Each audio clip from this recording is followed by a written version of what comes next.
As talks of a new ceasefire grind on in the Israel-Gaza war, one of our colleagues, the journalist Amal Hellers, is still in Gaza. Her reporting is crucial to us because Israel's banned foreign journalists from entering the Strip. They're only allowed in if they're embedded with the Israeli army, and then Israel gets to check their work before it's published. We weren't allowed to talk to other people, not to doctors, not to patients. Locals, like Amal, can speak more freely, but it's very dangerous. Over 110 journalists have been killed in Gaza since October 7th. Drones were roaming in the sky, watching our movements and following us. They targeted us directly. As always, Israel denies targeting media workers. Despite the dangers, Amal's been talking to us for the past few months. We can't talk to her as we normally would in an interview because Amal doesn't have enough internet or electricity. So instead, she's been talking to one of our producers, Olivia Case, via WhatsApp voice notes. So for today's episode, I'll hand over to my colleagues Olivia and Amal.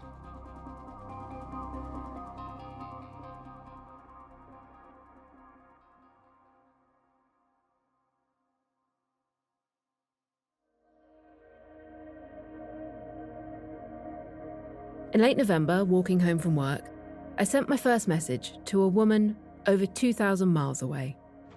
Hi, Amal, it's Olivia. Thank you so much for talking to us. Hi, Olivia. It's nice to meet you, and it's my honor to be with you. When the war started, we gained a colleague. Amal Hellers joined the paper just a week after Hamas attacked Israel. Things escalated fast, and by the time she and I were talking, Israel was bombing northern Gaza. Said that the order by the Israeli military that more than 1 million Palestinians must leave the northern Gaza Strip within the next 24 hours. As the war intensifies, more than 200 hostages remain captive. Bring them home! Bring them home! Also in the north, Al-Shifa Hospital had come under fire. The World Health Organization has described the Al-Shifa Hospital as a death zone. Israel has promised to provide proof of what they say is Hamas's command center there. Elsewhere, ceasefire talks were on the cards, but they weren't going well. Israel will not agree to a cessation of hostilities with Hamas. This is a time for war. And in the south of the Strip, Amal was at home in Khan Yunis, Gaza's second largest city. I'm covering the situation in the south because we cannot go to the north due to the severe situation there. This is her story. You're listening to Stories of Our Times from The Times and The Sunday Times. I'm Olivia Case.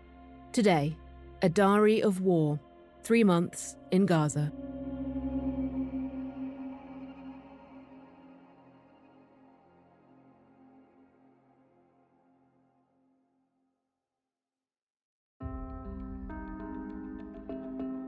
At exactly 11 o'clock at night, my children and I were sleeping, and suddenly we woke up to the sound of a very strong explosion and the scattering of glass all over the house.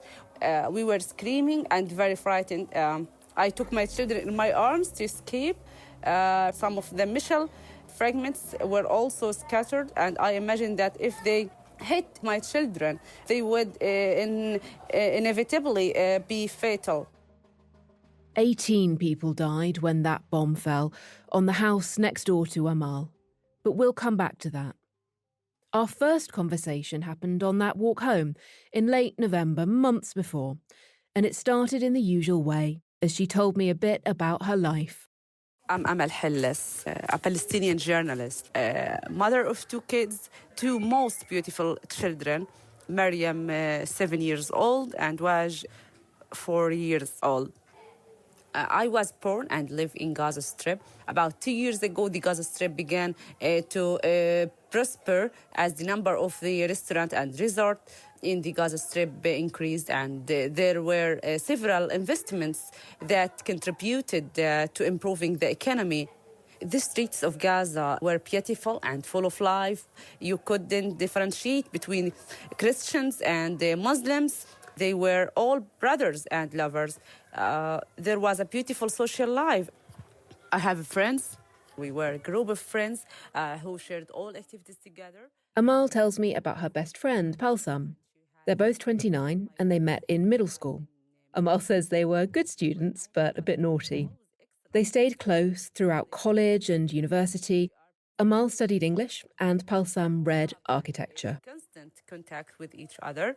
When we graduated from university, I got married and started a family. In the same year, she got married also and started the most beautiful family. She had 2 children. The first child, Saeed, who is also Mariam's age, 7 years old, and the other one, who is 6 years old.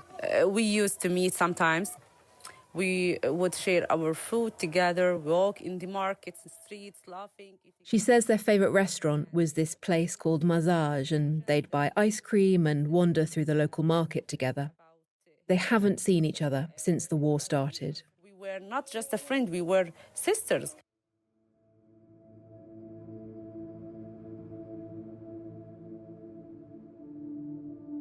In this first conversation, we also had a chat about what her life is like now, a month and a half into the war. Fortunately, I was not displaced from my house, but a large number of people displaced to our house.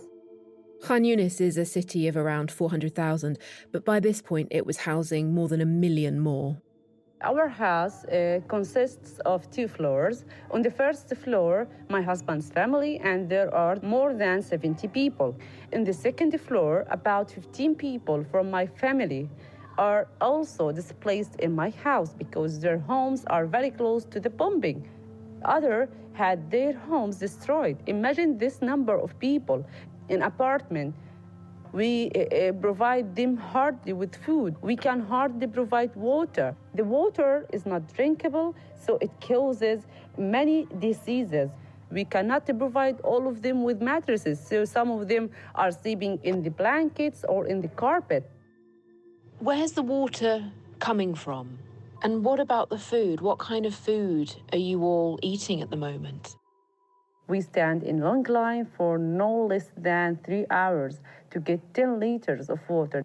As for food, at the beginning of the war, we relied on canned food, but it no longer exists as the stores have become empty of food and even salt is not available. 4 days pass before Amal and I talk again, and in that time, there's a major development. Turning now to the Middle East, where Israel and Hamas have agreed to a temporary ceasefire.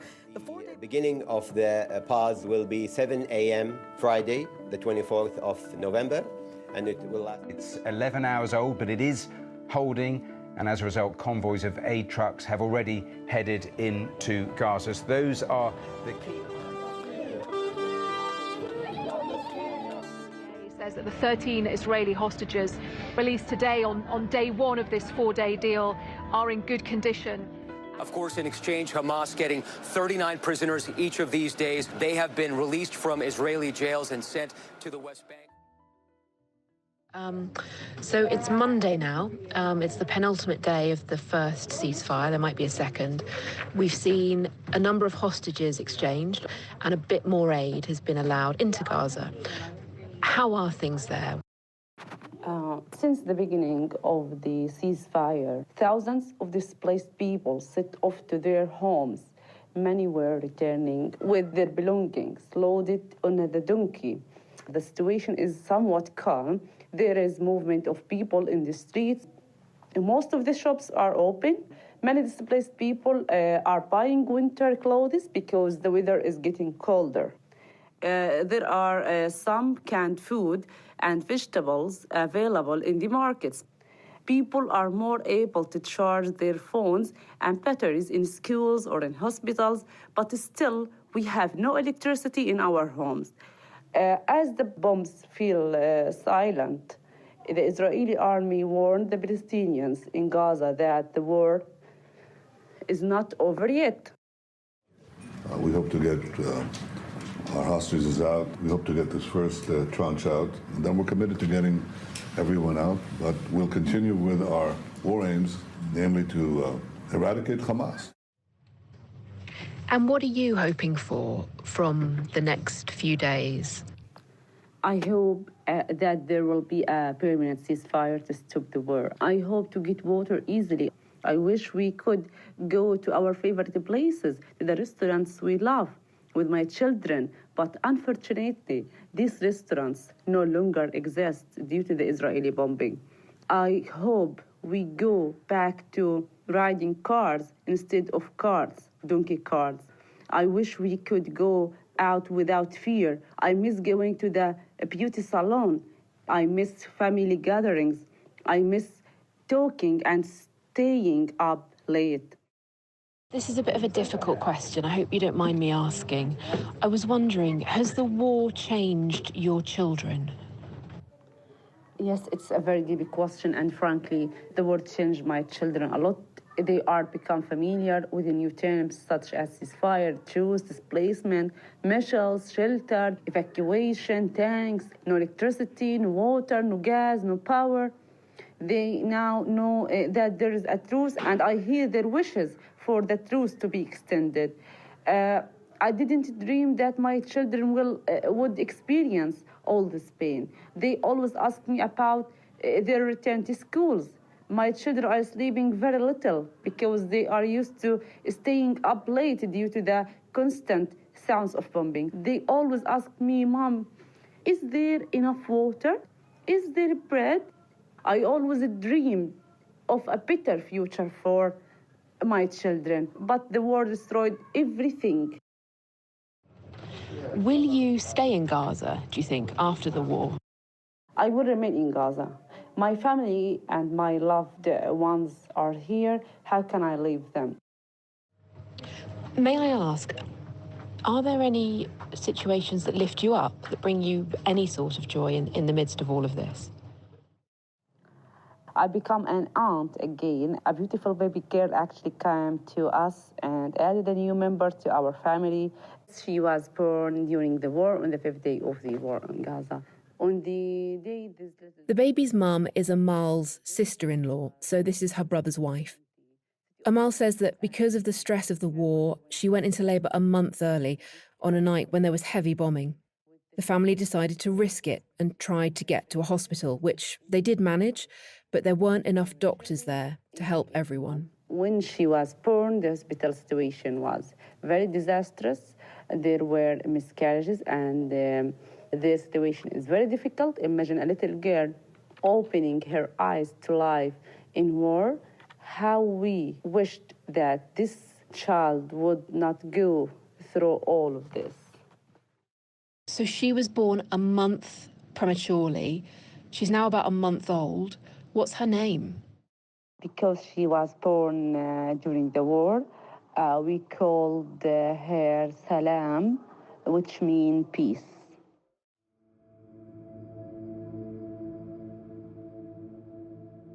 We're in late November, and Amal's much-wished-for ceasefire gets extended by 2 days. But in early December, further talks fall apart, and the fighting begins afresh. We begin this morning with breaking news out of the Middle East. Israeli forces hitting targets overnight in southern Gaza. Increasingly, it's moving towards where she is in Khan Yunis, in that packed home with the 85 other people. Khan Yunis is a bottleneck of despair. Now packed with hundreds of thousands of Gazans who fled the north since the start of the war last month. The US is voicing more and more concern publicly about Israel's military operations in southern Gaza. Israeli officials insisting they're using leaflets warning residents to leave areas before they're hit and confirming negotiations with Hamas. Hello, I'm just checking in to see how you're doing. The ceasefire ended 4 days ago, and it looks like the bombing is spreading right to southern Gaza, and potentially Israeli troops are on the ground where you are as well. Just checking in to see if you're all right and kind of what's going on where you are. Since the end of the humanitarian truce, the bombing has continued. Leaflets have been dropped on areas in Khan Younis. We feel very afraid. My children are afraid. Things are getting difficult. I prepared my bags and some important items. We will evacuate from Khan Younis to Rafah. What a difficult feeling it is to leave your home and your memories and not know whether there is a return or not. Oh, Amal, so you're evacuating your home. It's the 4th of December. You've sent me a picture of some of those leaflets that were dropped on your house. In Arabic, it basically says, urgent warning, you must evacuate immediately. The city of Khan Younis is a dangerous combat zone. And then some other words. You've also sent me a photograph of the 8 small bags that you're taking with you.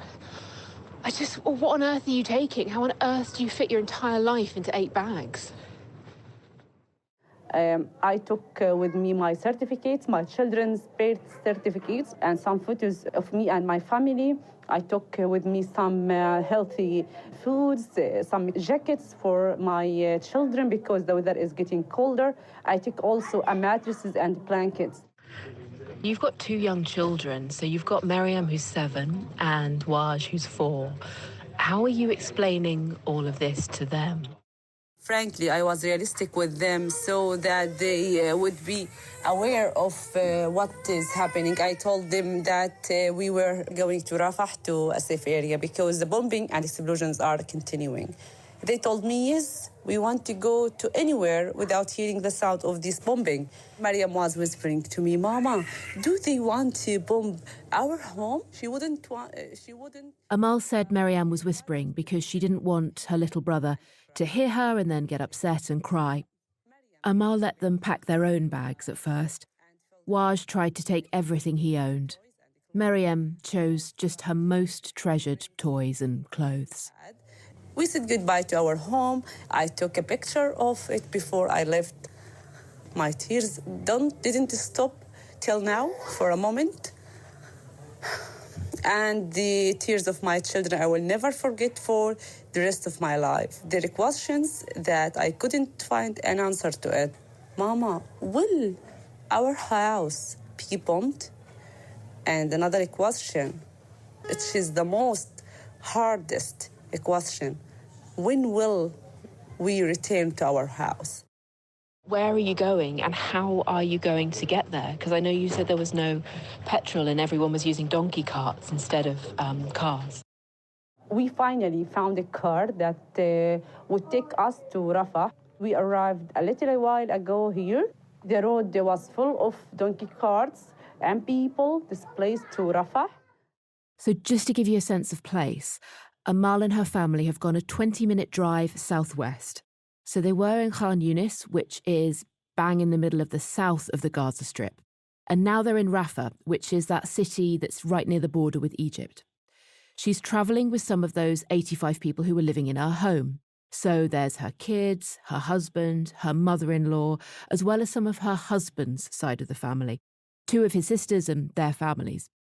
The place is very small and the basic necessities don't exist. The situation is really harmful. We are evacuated. We are displaced. We are homeless. They were lucky to find a home in the end, but they're sharing with 17 others. Most people are staying in tents. For the rest of that Monday, my messages sit undelivered on WhatsApp with one little grey tick. But then the next morning, they get through, and Amal replies. Good morning, Olivia. Sorry for not calling you yesterday. We have an internet and a mobile blackout. We feel so afraid. We feel that we are isolated. We are scared, and our feelings cannot express by words. They left just in time. Scenes verging on the apocalyptic, men wading through the aftermath of an Israeli airstrike about 9 kilometers north of Khan Yunis, looking for the injured, more often than not, finding the dead. And the fight is now also on the ground. Israeli tanks heading for the city. At this point, Amal and her husband decide to live separately. That might seem like an odd decision, but he's a journalist too, and they are both so committed to telling people about what's happening in Gaza, and this decision is all about that. So he goes to live in a tent near a big hospital in Rafah with other reporters. There's a bit more electricity and internet there, and he can get places more easily, so it's better for him for work. But it does mean that it's much harder for him to see his family and to help if something happens.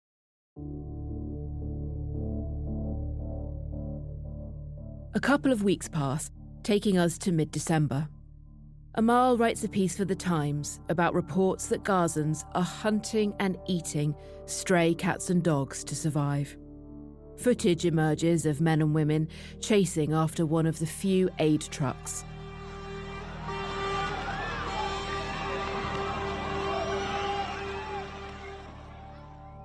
On the 19th of December, I see Amal online and WhatsApp her to find out how they are.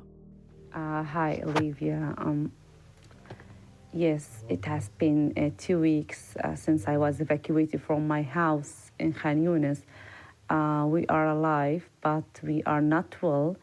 I hope that negotiations will end in a permanent ceasefire so that we can return to our normal life and our homes. Do you know what's happened to your home? The last time I heard the news about my house 13 days ago, it had some partial damage, according to the testimony of some neighbors. But I don't know now what its condition is. And how are your kids? How are Miriam and Waj? My children, since our escape to Rafah, has been sick with the diseases such as the flu and the other diseases as a result of pollution and the crowding here in this small place.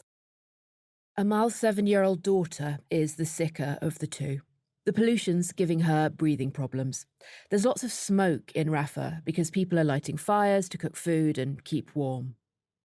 We stay in touch over Christmas as Rafah becomes even more squeezed. The UN estimates half of Gaza is now living there. And increasingly, the bombing follows Amal south. In the southern city of Rafah, an Israeli airstrike destroyed a house and damaged several others in a refugee camp. Even in Rafah today, this was the aftermath of what residents said was an Israeli airstrike. As Christmas ends, a new year comes and goes. Miriam becomes increasingly unwell. Hi, Olivia. Hope you are doing well. Yes, it's the 3rd of January. We came to Rafah, considering that it is a safe place. 4 days, the bombing has been continuing in Rafah. Last night was a difficult night. My child, Mariam, was very sick and needed us to take her to the hospital. But unfortunately, we couldn't go there due to the intensification of the bombing. Going out was a risk. What was wrong with her and how is she now? She has been suffering from breathing problems, but last night she became severe and her temperature rose to the point that I was crying and couldn't do anything for her. Fortunately, there was someone who had a vaporizer that improved her somewhat. Amal had managed to borrow someone's vaporizer, or an inhaler as we might know it. She's fine now, but she needs rest and clean air. Amal, earlier on, you told us about one of your best friends, Palsam, the architect, who had 2 kids. You were at school together. You said you were both naughty and clever. Have you heard from her? Where is she now? I had seen a news on the internet that a house had been bombed in Deir al-Balah, in the Al-Balad region. I texted her directly as if I felt like something bad happened. I sent her many messages on Messenger, on WhatsApp, but I had no response. In the end, I called her sister, and I was shocked at that news. Balsam and her children were gone. I lost my friend, my lifelong friend, and her two kids, Ward and Saeed, as a result of the Israeli bombing of their house. Therefore, I feel afraid all the time, afraid that I will lose another of my loved ones and friends. Balsam was 30 years old and had many dreams. She loved life. We agreed to meet on the 8th of October, but the war came and I was not able to meet her. I was not even able to bid her a farewell and see her for the last time. Her remains were placed in a white bag with the words, "These are the remains of Balsam the Halal."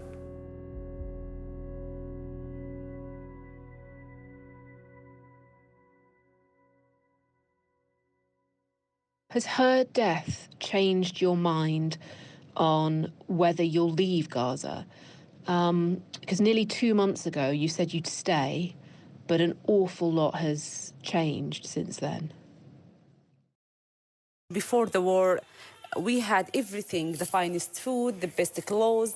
We owned houses with the beautiful views. We had everything. Everything was taken away from us. So if I have the chance to go out Gaza, I will do it. What needs to happen for you to get out? Because I know that a handful of people were allowed out in November. Escape from Gaza for a chosen few. Around 80 injured people and a few hundred foreign passport holders got through the Rafah crossing today. But others have shown up and been turned away, and now it seems like the border's closed again. Thanks for our friend at Times and the Sunday Times for helping me, because they have been trying for some time to have my name on the list. But we are waiting for that. I hugely appreciate their efforts. So this list, am I right in saying that this is the British government's list? And, how would it work? Is that then given to the Israelis or the Egyptians? The arrangement will be Israeli and Egyptian, and if we leave Gaza, I hope we will reach Britain. But first we need to go to Cairo to obtain Palestinian passports. Then we need a visa to Britain.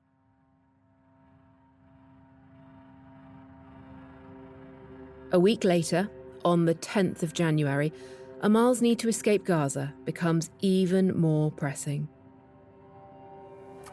At exactly 11 o'clock at night, my children and I were sleeping, and suddenly we woke up to the sound of a very strong explosion and the scattering of stones and glass all over the house. We thought the building had been bombed. We were screaming and very frightened. I took my children in my arms to escape with them outside the building. The ambulances were here, approximately 18 martyrs from different families, most of them children and women. Some of the missile fragments were also scattered, a piece of a rocket, and I imagine that if they hit any of my children, they would inevitably be fatal. They told me The bomb hit the house next door, killing 18 people.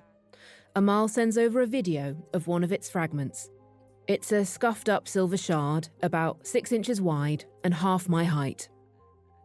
She says that all of this is happening not just in a busy civilian area of Rafah, so there's a market there during the daytime, but also in a neighbourhood called Tal al-Sultan. And this is a place that Israel designated as a safe zone. Gazans were explicitly told to come here. Unsurprisingly, Amal and her family struggle to get back to sleep that night. We stayed awake until the morning, afraid to close our eyes. It is a truly scary night. I hope this nightmare will end. I hope I can protect my children. I don't know how many times we will escape certain death. Israel says it's targeting Hamas and doing everything it can to minimize civilian casualties.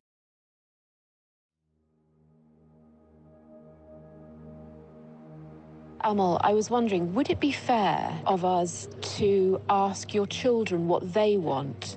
I don't know if maybe you could ask them and we could record it and you could translate for us if you feel that's appropriate. مريوم ايش حابة تعمل بس تخلص الحرب؟ اروح على المول واشتري الحاجات اللي بدي اياها، شوكولاتة وشيبسي واشوف صحباتي واشوف المس سماح واتمشى في الشارع واروح مع بابا وماما على فروليا على كيدزلاند. She told me that she wants to go to her favorite places, Floria restaurant, Kidsland. She wants to get back to her school, to see her teacher, to see her friends, and she wants to go to the supermarket and buy the chocolate she loved that she used to buy. Since we last spoke, Amal and her children have moved again. Their neighbours were evacuating because they'd heard rumours that nearby houses were going to be bombed a second time. So Amal decided to move too.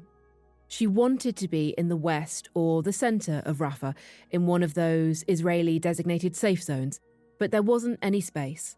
So she's found a place in the east for now. She's not in a safe zone. She's still with her sister and her kids, and her husband is still in that journalist's tent at the hospital. The other members of her family that she travelled down to Rafah with are scattered around the city.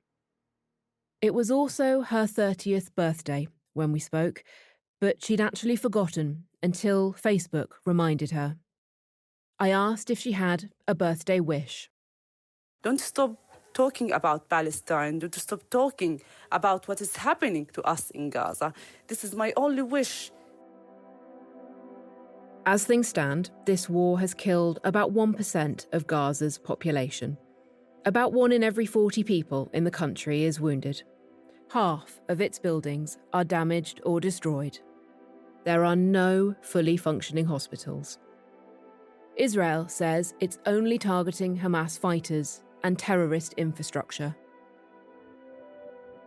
Amal and I are still in touch. She's still waiting to get on that evacuation list.